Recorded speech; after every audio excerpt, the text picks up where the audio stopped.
اللہ پاک فرماتا ہے والجبال اوتادا، اوتاد عربی زبان کا لفظ ہے، جمع ہے، اس کا واحد وتد آتا ہے، اور وتد کا جو معنی ہے وہ کیل اور میخ کے آتا ہے۔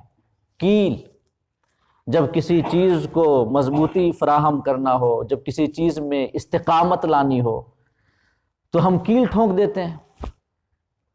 اللہ پاک نے پہاڑوں کی تشبیہ میخوں اور کیل سے دی ہے۔ اللہ پاک فرماتا ہے والجبال اوتادا، ہم نے پہاڑوں کو میخیں بنائی ہیں، کہ ایک کیل ہم نے سطح زمین پہ ٹھونک دی ہے تاکہ یہ زمین حرکت نہ کرنے پائے، ہلنے نہ پائے۔ یہ میں آپ کو بتا چکا ہوں پہلے غالباً کسی نشست میں کہ اللہ پاک نے یہ جو سطح زمین ہے، خشکی ہے، اسے پانی پہ رکھا ہے۔ پہلے پانی ہی پانی تھا، یہ خشک زمین نہیں تھی، یہ بر اعظم نہیں تھے، ہر چہار جانب پانی ہی پانی تھا۔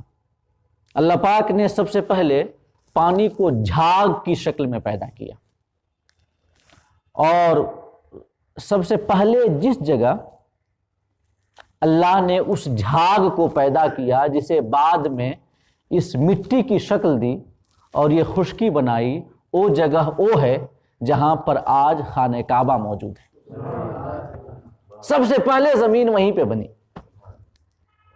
اور پھر اللہ پاک نے وہیں سے خشکی کو جہاں جہاں اس نے ضرورت جانی وہاں وہاں اس نے خشکی کو پھیلا دیا، انسانوں کی آبادی کے لیے، رہنے کے لیے۔ اور جو آج مختلف بر اعظموں اور کانٹیننٹس کی شکل ہے، اللہ پاک نے اسی شکل میں سب کو پیدا کیا، جو آج جہاں ہیں وہیں پر پیدا ہوئے۔ سمجھے؟ یہ جو باتیں بیان کی جاتی ہیں کہ ایک بڑا سا لینڈ اسکیپ تھا جس کو پینجیا کہا جاتا تھا، اس کے بعد کانٹیننٹل ڈرفٹ ہوئی اور پھر وہ ایک دوسرے سے کٹ کر کے مختلف کانٹیننٹس بن گئے، یہ سب کیا ہیں؟ تھیوریز ہیں کہ جن میں صحت اور خطا دونوں کا امکان ہے۔ انسانوں کے پاس کوئی ٹھوس ثبوت نہیں ہے، کسی کے پاس اس پینجیا کی فوٹوگراف موجود نہیں ہے، کوئی اس وقت تھا نہیں جس نے کلک کر کے رکھ لیا کہ دیکھو یہ ایسے تھی لینڈ اسکیپ، پہلے بعد میں ڈرفٹ ہوئی اور پھر مختلف کانٹیننٹس بن گئے۔ یہ سب کیا ہیں؟ تھیوریز ہیں۔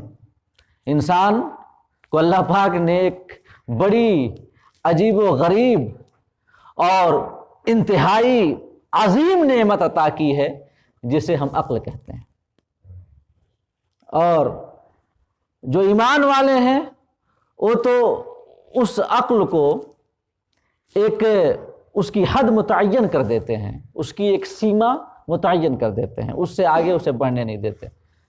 لیکن جو ایمان سے بے بہرا ہیں وہ اپنی عقل کے گھوڑے مختلف وادیوں میں دوڑاتے رہتے ہیں۔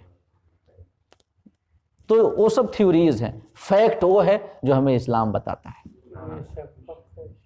اللہ پاک نے اپنے علم کے مطابق جہاں چاہا، جیسا چاہا، ویسا بر اعظم اور خشکی کو ظاہر کر دیا۔ اب ظاہر ہے کہ جب یہ خشکی پانی پر ظاہر ہوئی تو یہ زمین جو ہے، سطح زمین جو خشک حصہ ہے، یہ حرکت کرنے لگ گیا۔ اس لیے کہ اگر کوئی چیز آپ پانی پہ رکھیں تو اس میں حرکت آ جائے گی، وہ تیرنے لگے گی، تو یہ زمین بھی حرکت کرنے لگ گئی۔ اور اگر وہ خشک حصہ ویسے ہی تیرتا رہتا، حرکت کرتا رہتا، تو وہ انسانوں کا کبھی مسکن اور جائے سکون نہیں بن سکتا تھا، اس میں رہنا بسنا دشوار ہوتا۔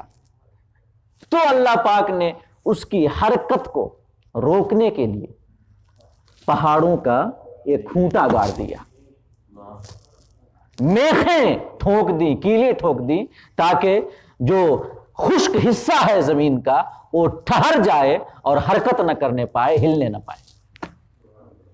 صاحب روح المعانی نے ایک حدیث نقل کی ہے،